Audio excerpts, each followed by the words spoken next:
Here we're going to talk about AutoLayout and how it is useful for rendering the UI on multiple screens or multiple form factors.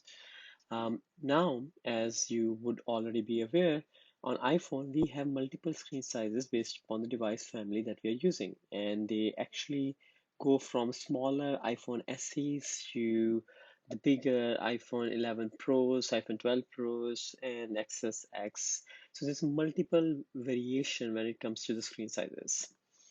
Now, when I'm building a UI, this is a challenge which I'm always thinking. Am I building an adaptive UI or responsive UI? And what's the difference between adaptive and responsive UI primarily is the fact that an adaptive UI basically has a template which is built for the different form factors. And the form factors could be that is one separate one for desktops, one for tablets, and one for handsets. So each one has a different template that has been built. The responsive, on the other hand, is basically a universal design which just reflows across multiple designs or multiple screen sizes. So the same responsive design will work fine on a desktop, laptop, tablets, and phones because all it's doing is that it has a logic built in how to vary based on certain traits, and those traits can be screen size limits. Here, we're not necessarily going to talk about traits in this video. We'll have a separate video to talk about traits in general, but we are definitely going to talk about how to have our UI fit across the multiple screen sizes on iPhone. So let's first start looking at if there is a problem at hand. Now we built this home mortgage calculator in the last video and everything works perfectly fine. We tested it. But let's try and see that, okay, so far we have been running this on an iPhone 11 and everything looked great.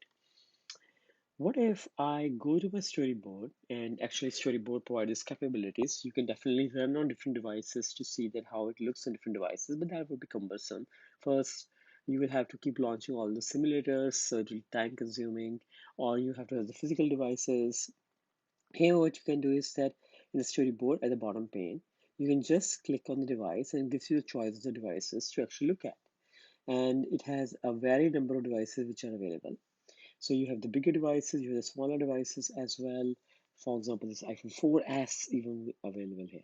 But let's stick to iPhone SE.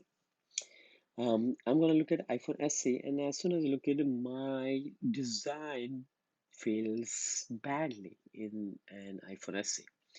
And the reason is that half of the screen is actually cut off. I cannot see most of the screen. There isn't that much room vertically for all the content to fit.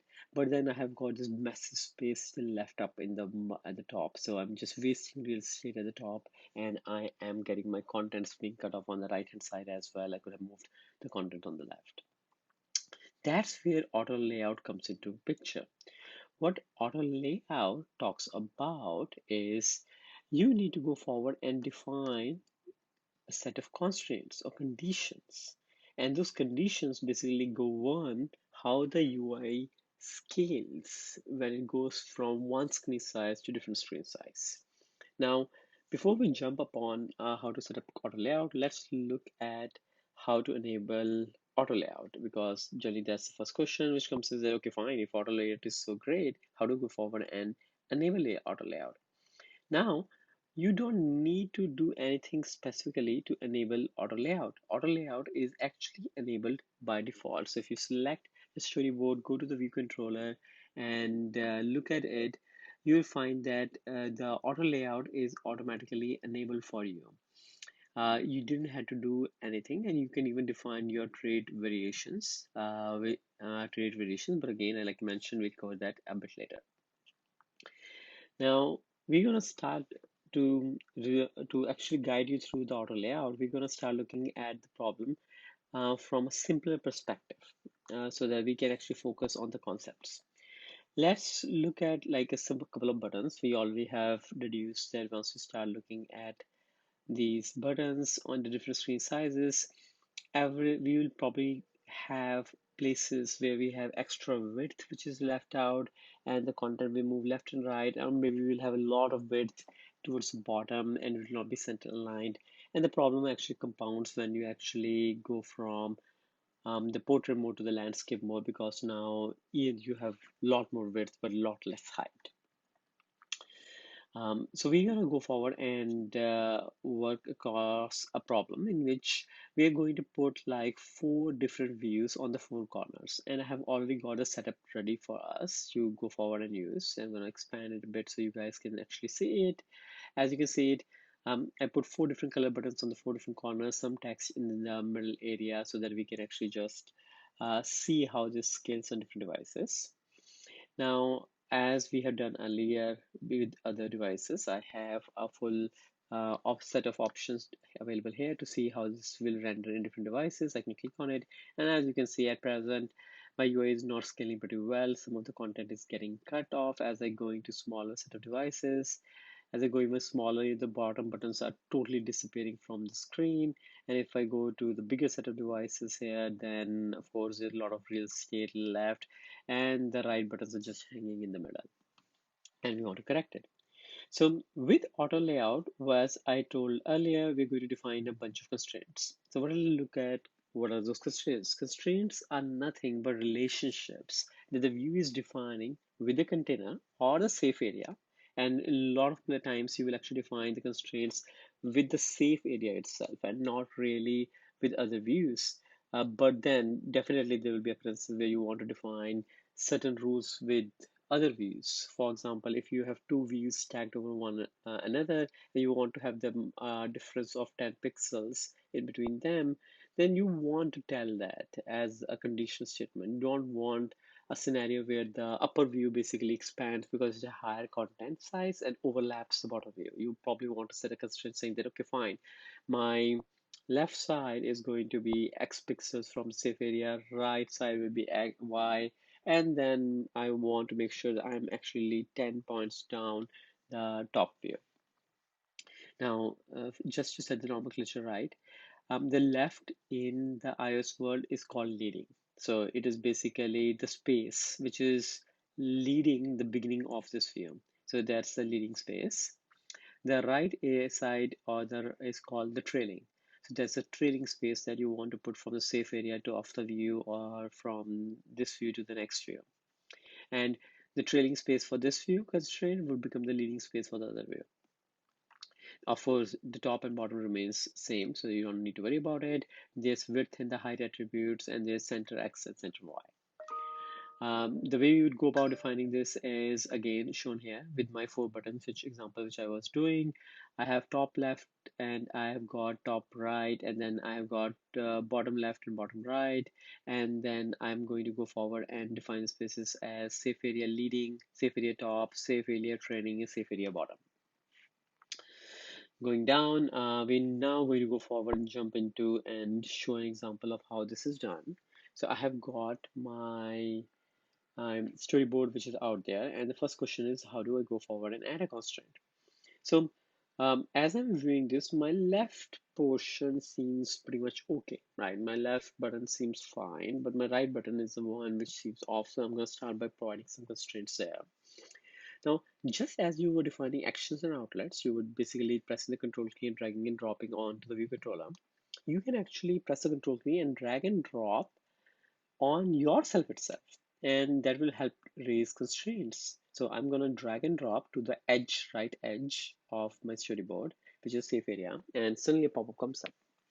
And we know that for this view, anything on the right is basically going to be the trailing space which is present from the view to the safe area. So I'm going to define the constraint. So I defined it, and I can go forward and define what size I basically want for this particular constraint.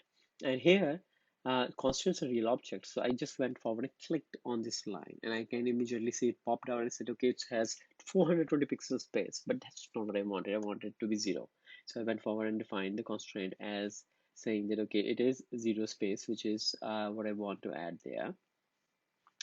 But um, now you suddenly see that there's a big red which has come up on the screen.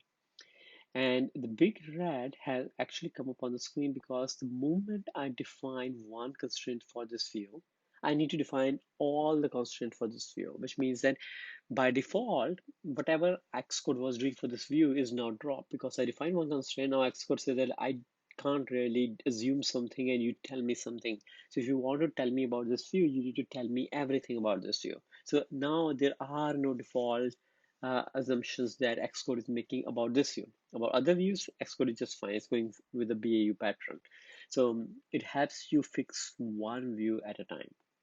Now, the way Xcode was handling everything was that Xcode was starting everything from top left. So it was the top left hand corner from where the Xcode was actually starting it.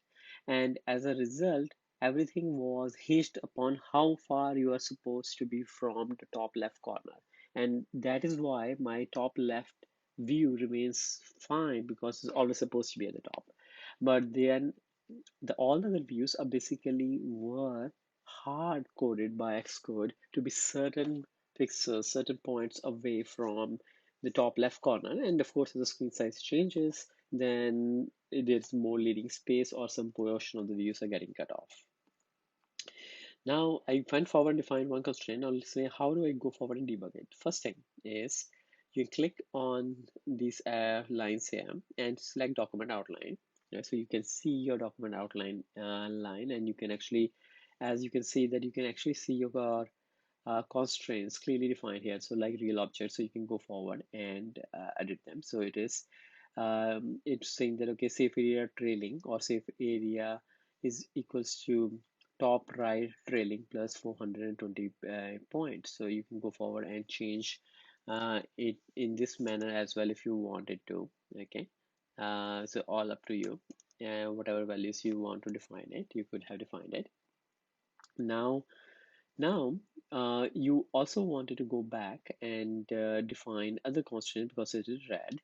Now, the one way to figure out the auto layout issues is basically you can hit this warning. And once you hit this warning, you can see that, okay, fine, there are some issues, and it shows the position of X, Y, and Z are ambiguous for top right. Now, a better way to look at it is using this red arrow here. So if you look at when you hit the warning, it basically says something like position and size are ambiguous for top right. So Xcode doesn't know really where to place this because it's saying that fine, you told me how much it is on the right hand side, right? But you didn't tell me where to place it, like what is the Y coordinate for this particular view is and what exactly is its width because it doesn't contain any auto resizable content, it's just a view, so it has to have some width. When I hit this red icon here, you will see more detailed description of what the issue is. Now, if I look at it, it says that, okay, need constraints for X position or width. I have this trailing which is done. Now to place this view, it knows that from the safe area, it has to be by the safe area on the right hand side. That's good. But then how big it needs to be. If I give it X coordinate, then it can say that, okay, I know that it has to be that the leading the trailing portion of the view needs to match the trailing portion of the safe area. And if I give the x, then it can compute the width. Or if I give the compute width, it can compute the x position, but you need to give one thing. The same thing is for the y coordinates because either you need to tell me where to place this or you tell me the height because I need to show it for certain at a certain place.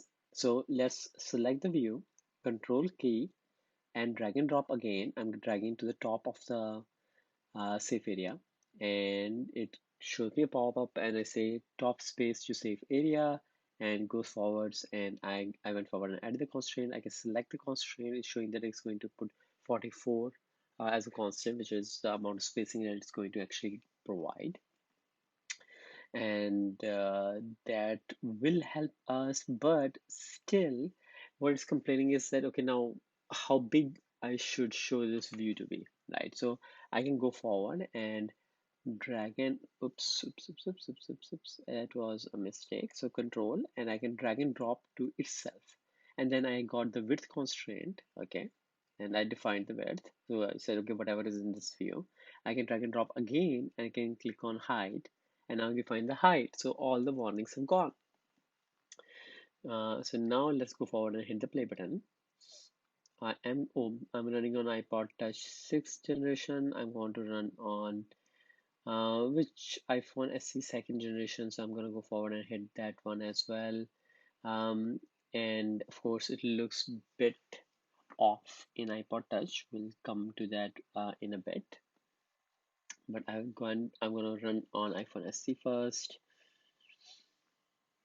And let's go forward and see how it goes on iPhone SE. You will see that as on the iPod Touch, this right view seems a bit off. It's still lined up nicely to the right, so it's the right location, but just a bit down.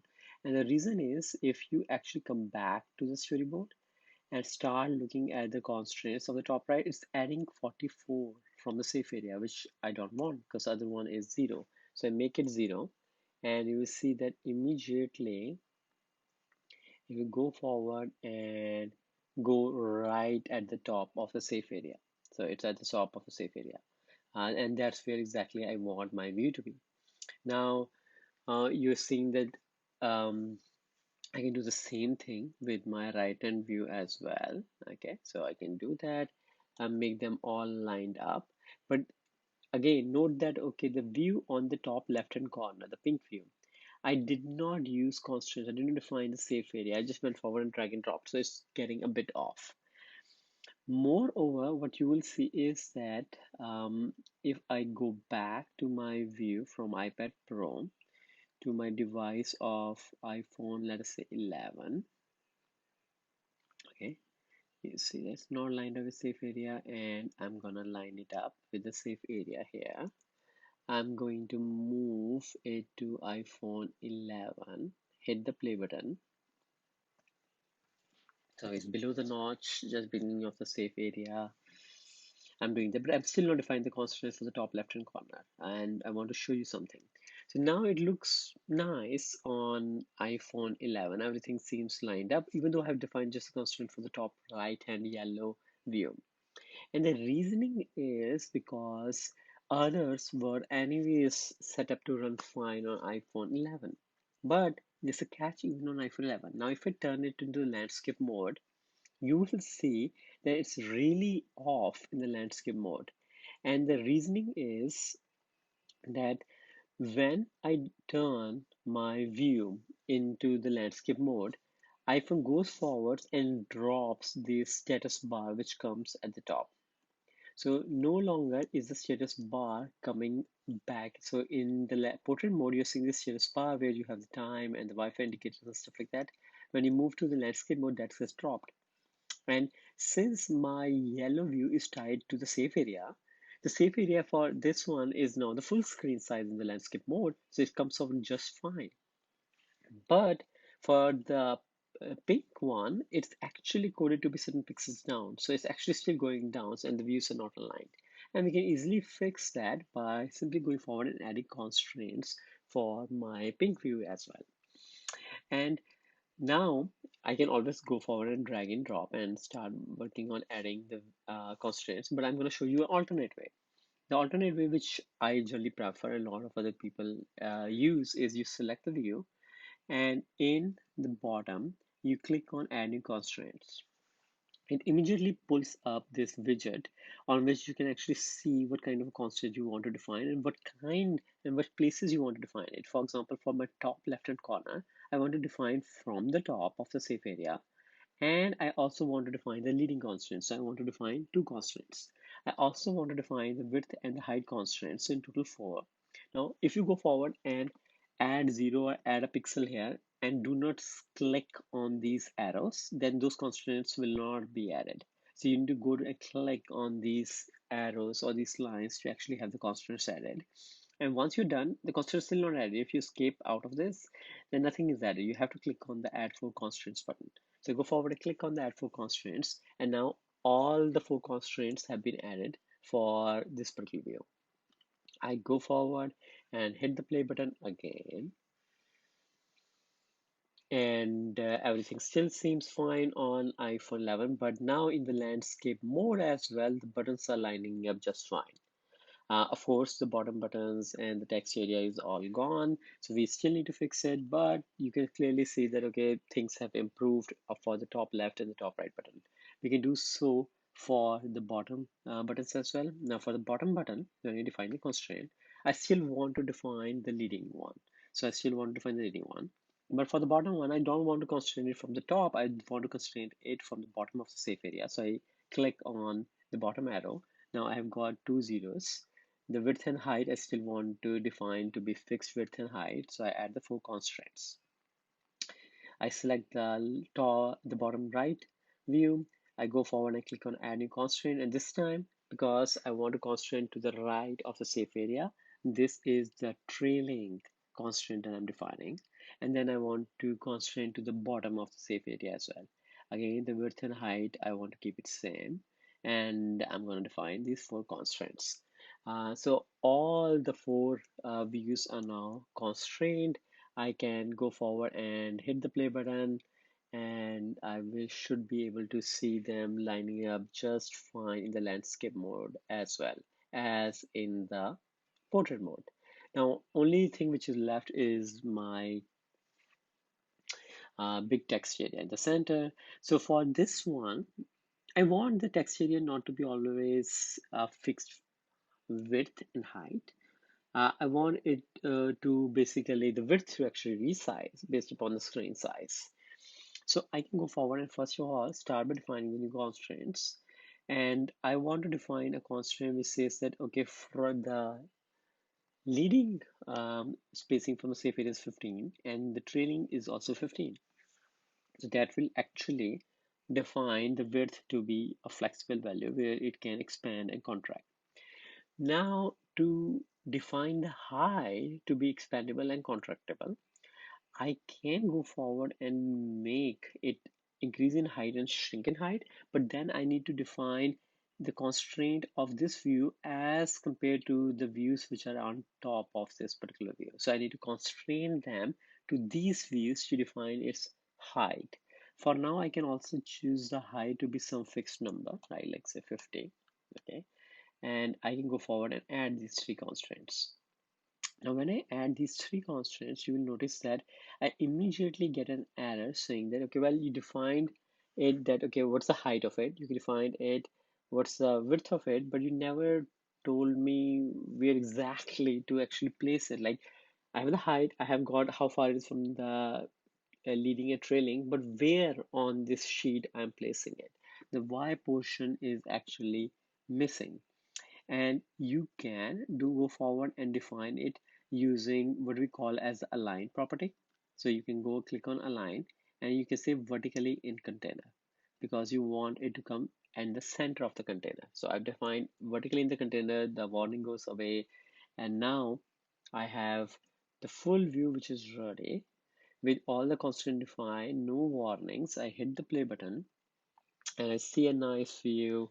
It has got, of course, I could have given extra spacing if I wanted to, but that seemed to work for me. So I had top left pink, top right yellow, bottom left green, bottom right orange, and the blue text area in the center. It lines up fine. Let's go forward and see how it looks in the landscape mode, and it works perfectly. Now I can definitely go forward and run this on different device types, like I was running on iPhone SE second generation. So I can stop this, run it, and see how it looks. And it looks perfectly fine. In SE2, the some portion is cut because I'm not dynamically computing the height. I can do that programmatically. I can also increase the height of this view if I wanted to. And in the landscape mode also, it works perfectly fine. So you see how easy it is to actually define these constraints to have our UI basically go forward and adapt to the different changes which are present because of the different screen sizes. And that's where auto layout is so powerful. Now, I've defined all these constraints, but one thing to notice that it's still cumbersome in the sense that what if I later down the line came in and defined two views between the pink and the yellow buttons and the blue text area. Now I have to alter a bunch of constraints if they had relative dependencies, and I have to delete and find out what all constraints to delete. When I select, all the constraints are shown, but they are difficult to select in this storyboard. Moreover, if I start looking at here, it's also a bit cumbersome to actually go forward and identify what constraints were defined. So there's an easy way. So let's say for a particular view like this center view, I want to drop all constraints which were defined for my center text view. I can select the text view. I can definitely go in and click on my resolve auto layout issues, and I will see pop up. Now there will be two sections which will with all the options repeated. The one for the selected view, which is my text area which I have selected. The second will be for all views in the view controller. Now I can reset to suggested constraints or clear all constraints for a selected view or for every view in the view controller. So I messed up something, I'm not able to correct it, I want to start from scratch. That's when I will go forward and start by resetting for all views in the view controller. But for now, for my selected view, I can just click on clear constraints, and you see all the constraints that you defined for this particular view have disappeared. So let's do Control Z, add constraints back for now.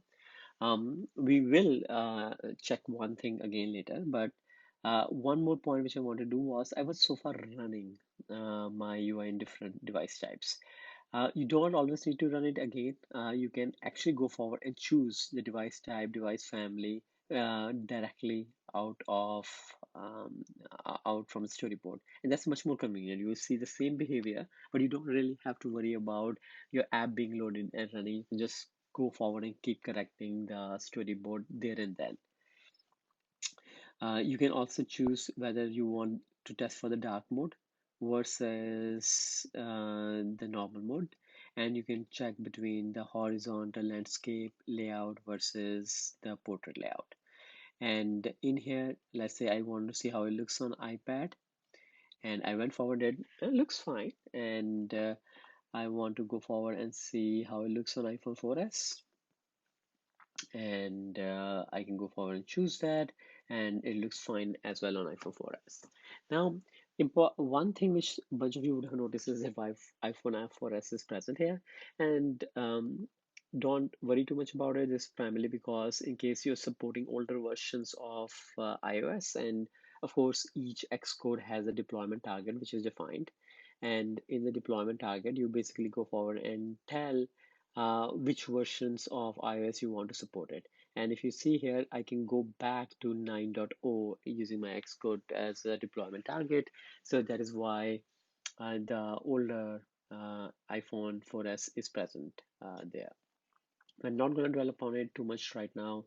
For now, you can see that, okay, I can go forward, change the different device types, see how the behavior actually scales in different device types, and fix my issues. Now, as I mentioned earlier, there is a mechanism to actually go forward and reset all the constraints that have been defined for this particular storyboard. One question which all generally comes is that, okay, well, this is simple, and shouldn't iOS be able to do it on its own? And the answer is yes, iOS can do for simple views, but imagine for complex view. iOS has no idea how you want to handle certain device types. Like you want for a smaller device type, if you have this text area and you have an image or icon, let's say, present on the left and text on the right hand side, do you want to keep it in that manner and just shrink it and make the height longer, or you want to stack them one after another? So image comes at the top and text comes at the bottom. You might want to make those alterations, which you can using traits which we have not covered. But also in this simple view itself, I was actually forcing my yellow view to move to the right. But for the green view, I was forcing it to go down. And for the orange view, I was forcing it to go right and down. So I was doing different things, and Xcode cannot always figure this out for complex views. So simple views like this one, probably yes. And let's go forward and test the theory. So I'm going to go forward and choose this time all views in view controller and clear all constraints. And as you can see, everything has disappeared. And then I'm going to click upon this and see that, okay, there's nothing present. I'm going to go forward and simply select my view and choose to say reset to suggested constraint under the view controller option on the selected view. So it goes forwards and adds a bunch of constraints for me. It may add the constraints will look different because for this are not exactly the constraints which I have defined. So Xcode has chosen and run in different manner, but let's see how it works in different orientations. And as you can see, Xcode chose something which is totally different than the way I really wanted it. It's still expanding and showing it the whole area, but it's decided, Xcode assumed that I really wanted to expand and show to fill the entire area, which I really didn't want it to do. So it didn't work very nicely for me. And I can also go back to different device types to see how it works. And well, not really. It's not working really the way I would have expected. So yeah, this time it did not work nicely for me at all. And again, the question comes is that the views generally tend to be complex enough that sometimes Xcode is not able to determine how or what's the ideal way of handling it. And that's why we need to add those views constantly manually. But this may be a good starting point in case you're defining a simple view. This may be a good starting point to start with, and then tweak the constraints as required. But for in our case, that's not working out. So I will go forward and clear all the constraints, and then I will can go forward and manually add the constraints just like I had defined early on. Now, coming back uh, to my original constraints, uh, let's go back to the original constraints which we had, and there we go. We come back to our original constraints. Now we talked about the situation where we may want to change and alter the UI in such a fashion that on a bigger real estate device like an iPad or a bigger headset, I may want to show my image on the left hand side and text on the right hand side, but on a smaller device, I want to show my image at the top and the text at the bottom. And again, that is totally doable. But for that, you will have to define what we call as traits. And you go forward and define those traits by clicking on this button, which is being overlapped here. So I'm going to close my inspector so you can actually go forward and see which is vary by traits. But that's a bigger topic, so we'll cover that in a separate video. That's all you want to know about basic constraints. Um, at the same point in time, the topic of auto layout is pretty big and massive. So you should actually go back and refer the Apple's cookbook for auto layout that has been provided. I will add a link to the same at the bottom of this video, so it's easy reference. But please go forward and refer to that one. It has got very good working examples on how to actually go about and defining and setting up those constraints. Also, when we talked about having a lot of views actually stacked up and probably going in and adding more views, it becomes cumbersome to maintain. So iOS actually introduced a new option of stack views. And stack views helps a lot because what stack views basically do is that they let you stack content vertically or horizontally. And just like nested if else conditions, the stack views can actually be nested as well. So if you have a complex view, you can totally imagine yourself adding multiple stack views horizontally or vertically, and then you don't really need to worry about these auto layout constraints within the stack view because they define their own fill distribution and how you want to split the content of the different views or the sizes of the different views inside the stack view, but you still use the constraint just to define what the constraint look like between the stack views or between the stack view and the safe area. Again, separate topic that we're covering in a separate video, but you should be aware that when you're adding views, I actually do not recommend you to add the views directly and add constraints from them. Use stack views. Inside the stack views, go forward and add your views. That helps you actually go forward and define and keep a bunch of view items on the screen grouped together so you don't have to mess around them too much.